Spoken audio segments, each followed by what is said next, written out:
અમદાવાદ અને વડોદરાની શાળાઓમાં અસામાજિક તત્વો દ્વારા કરવામાં આવતા હોબાળા અને ખાસ કરીને શિક્ષકો પર થયેલા ગંભીર હુમલાના સંદર્ભમાં સુરત શહેરમાં ઘેરા પ્રત્યાઘાતો જોવા મળ્યા છે। સ્વનિર્ભર શાળા સંચાલક મંડળ દ્વારા શાળાની સુરક્ષા માટે તાત્કાલિક પગલાં લેવા અને શિક્ષકોની સુરક્ષા પૂરી પાડવા માટે સુરત કલેક્ટર કચેરી ખાતે આવેદનપત્ર આપવામાં આવ્યું હતું। તાજેતરમાં અમદાવાદની એક શાળામાં શિક્ષક પર છરી વડે હુમલો થયાની ઘટના પ્રકાશમાં આવી હતી, જેણે સમગ્ર શિક્ષણ જગતમાં ખળભળાટ મચાવ્યો છે। આ ઘટનાને પગલે બાળકો, શિક્ષકો અને શાળાના કર્મચારીઓની સુરક્ષાના પ્રશ્નો ગંભીર બન્યા છે। સ્વનિર્ભર શાળા સંચાલક મંડળે આ હુમલાને સખત શબ્દોમાં વખોડી કાઢ્યો હતો અને તેને નિંદનીય ગણાવ્યો હતો। ત્યારે આ આવેદનપત્રમાં જે રીતે તબીબો ઉપર હુમલાને રોકવા માટે વિશેષ કાયદો બનાવવામાં આવ્યો છે, તે જ રીતે શિક્ષકો માટે પણ કાયદો બનાવવામાં આવે તેવી માંગ કરવામાં આવી હતી।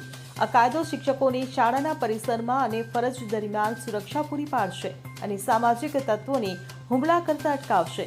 સ્વનિર્ભર શાળા સંચાલક મંડળના પ્રતિનિધિઓએ રાજ્ય સરકારને ઉદ્દેશીને જિલ્લા કલેક્ટરને આવેદનપત્ર પાઠવી શિક્ષણના આ પવિત્ર ધામમાં અસામાજિક તત્વો વિરુદ્ધ કડક કાર્યવાહી કરવા અને આવી ઘટનાઓમાં સંડોવાયેલા ગુનેગારો સામે કડક પગલાં લેવાની માંગ કરી હતી।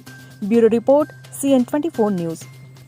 હવે જુઓ દેશ દુનિયાની તમામ ખબરો તમારી આંગળીના ટેરવે। ઉઠાવો મોબાઈલ અને Google Play Store પરથી ડાઉનલોડ કરો અમારી CN24 ન્યૂઝ મોબાઈલ એપ।